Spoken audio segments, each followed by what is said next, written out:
अमरीकी तैयारा बरदार बहरी जहाज़ पहुंच गया। इराक में अमरीकी फ़ौजी अड्डे पर अमरीकी फ़ौजियों ने पोजीशनें संभाल लीं, जबकि उर्दन में मौजूद 40 अमरीकी लड़ाका तैयारों ने भी अपनी तैयारी मुकम्मल कर ली।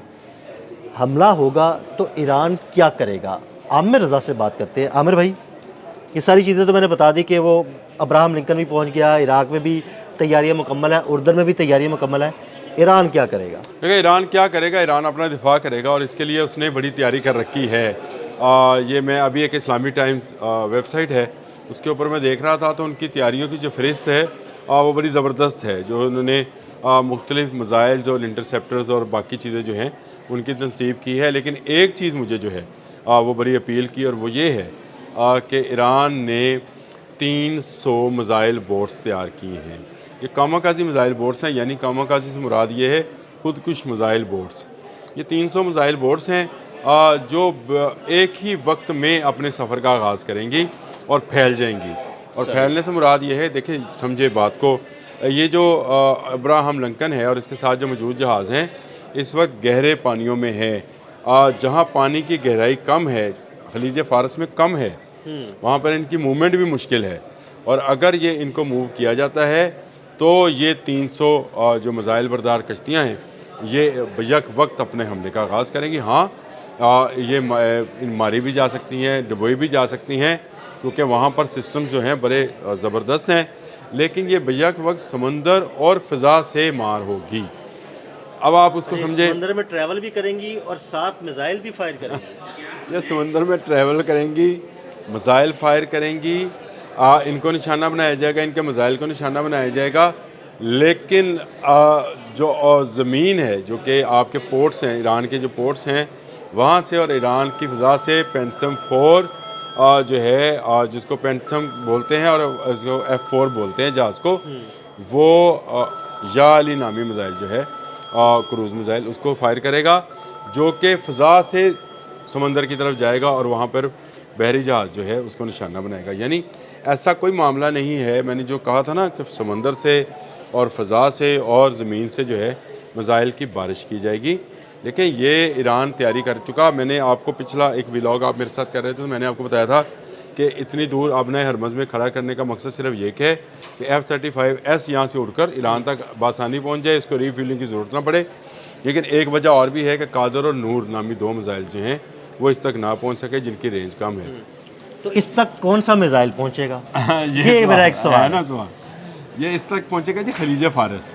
सही, खलीज फ़ारस के नाम से ही ईरान ने जो है ना अपना एक मिसाइल तैयार किया हुआ है। ये खलीज फ़ारस जो है ना जी, इसकी रेंज जो है ये कदरे ज़्यादा भी है और कदरे एक्यूरेट भी है। यानी इसका जो सिस्टम है, जो इसका नेविगेशन सिस्टम है, वो धोखा देने के काबिल है अमेरिकन तमाम उस इंटरसेप्टर्स को।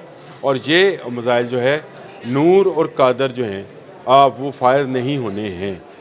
इस वक्त जो खलीज फ़ारस नामी मिसाइल, ये इसका नाम खलीज फ़ारस रखा ही इसलिए गया था कि खलीज फ़ारस की हिफाजत करेगा। सही, सच्ची बात है। और आबनाए हुरमज़ मैंने आपको इसका नक्शा बताया है कि ये कहाँ पर वाक़या है। अब अमान के किन सालों के साथ ये बहरे इंदो बहरा अरब की तरफ वाक़या है और खलीज फ़ारस का भी गेटवे यही है। और यहीं से 20 जो फ़ीसद तेल है गुज़रता है। यहाँ पर खलीज फ़ारस को जो है वो लगा दिया गया है, यानी ज़मीन में गाड़ दिया गया है, नस्ब कर दिया गया है, जो भी आप इसको कह लें मिसाइल को, और उसको जो है फायर किया जाएगा। और बड़ी बात यह है कि ईरान ने अभी तक किसी सैटेलाइट के अंदर इसका जो उसको क्या कहते हैं नक्शा है वो अभी तक पकड़ा नहीं जा सका है। कैसा खुफिया काम किया है उन्होंने और कैसा ज़बरदस्त काम है। इसकी स्टेल्थ टेक्नोलॉजी कितनी ज़बरदस्त बनाई हुई है कि ये अभी तक पकड़ा नहीं गया। और खलीज फ़ारस जो है ये मैं समझता हूँ कि ये गेम चेंजर हो सकता है इसके अंदर।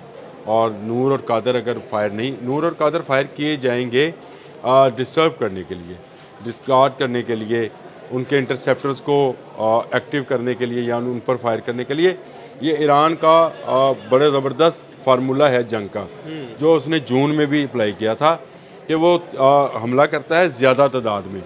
देखें जब आपके पास सलाहियत असले की उस नौइयत की ना हो जो कि इंटरसेप्टर्स जो हैं उसको क्रॉस कर सकें, तो फिर आप इंटरसेप्टर्स को भटकाने का काम कर सकते हैं। आप ज़्यादा तादाद में मिज़ाइल फायर करते हैं, कुछ ड्रोन्स भेजते हैं ताकि इंटरसेप्टर भटके, कुछ मिज़ाइल और ड्रोन्स को निशाना बनाया जा सके और कुछ जो है ना अपने टारगेट पर जाकर लगे। अच्छा, ये ड्रोन का वाला भी जो मामला है, ईरान ने वो ड्रोन भी बना लिया जो इसराइल तक जाएगा। वो भी जाएगा, उस पर फिर बात कर लेंगे वो क्या है, उस पर क्या नहीं करता है। लेकिन ये मामला जो है कि 300 बोर्स जो हैं मिसाइल बरदार ये तैयार हो गई हैं और ये कामाकाजी हैं, यानी ये ख़ुद कुछ, ये आप समझे कि ये जाएँ ही जाएँ और ये कुछ मारेंगी, कुछ मरेंगी, लेकिन ये छोड़ेंगी नहीं। अब्राहम लिंकन जो है ये गरूर है अमेरिका का, इसको डुबोना अब ज़रूरी है। डूब गया तो अमेरिका डूब गया। अमेरिका की वो जो ख्वाहिश है कि वो दुनिया के तमाम पानियों पर, बहरा हिंद पर भी उसका कब्ज़ा हो, बहरा अरब पर भी उसका कब्ज़ा हो, बहरा उस पर भी वही हो, बहर काहल में भी वही हो, तो तमाम समंदरों पर उसकी इजारादारी हो, और वो यही बात चाहता है। मेरा ख्याल है इस वक्त उसकी राह में अगर कोई रुकावट है तो वो ईरान है, ईरान का जज्बा है, ईरान की ये तकनीक है, जंगी तकनीक, कि वो ज़्यादा तादाद में हमला करके इंटरसेप्टर्स को भटकाने का जो है कामयाब तजर्बा कर चुका है। ये तजर्बा उसने जो जंग जून थी, पिछले साल जंग जून जो हुई, उसमें इसराइल के ख़िलाफ़ इस्तेमाल करके इसको कामयाबी से इम्प्लीमेंट कर रखा है, और अब वो समंदर में भी पूरी तैयारी कर रहा है। कल रात जब ये खबर आई थी कि अब्राहम लिंकन जो है वो आबनाए हुर्मुज़ तक पहुँच गया, यानी खलीज फारस के किनारे तक पहुँच गया, गो वो ईरानी सरहद के अंदर नहीं है, बाहर है, उसी वक्त एक मशक भी की गई समंदरों के अंदर। ये भी मैंने वो इस्लामिक टाइम्स में देखा मजमून उसको, और उसमें ये बात बताई गई कि ये 300 जो हैं इनको एक्टिव कर दिया गया है, 300 कश्तियों को। ये मिसाइल बरदार कश्तियाँ हैं और ये जो हैं ये तबाह बर्बाद कर सकती हैं अब्राहम लिंकन को। आपने पूछा था कि अब्राहम लिंकन को के लिए क्या कोई है, तो जी बिल्कुल है। ये कोई मसला नहीं है कि दुनिया में जो टेक्नोलॉजी आई उसकी कोई एंटी टेक्नोलॉजी, मैंने कहा था जो मर्ज़ आता है उसका कोई ना कोई इलाज मौजूद होता है, इलाज इनका भी मौजूद है, सिर्फ ज़रा मुतहिद होने की बात। बहुत शुक्रिया आमिर रज़ा जी। बिल्कुल, आमिर रज़ा ने बड़ी तफसील के साथ आपको बताया कि ईरान के पास अब्राहम लिंकन का इलाज भी मौजूद है, और अब्राहम लिंकन को किस तरह कश्तियों से निशाना बनाया जाएगा, ऐसी कश्तियाँ जो खुदकुश कश्तियाँ होंगी और मिसाइल भी फायर करेंगी।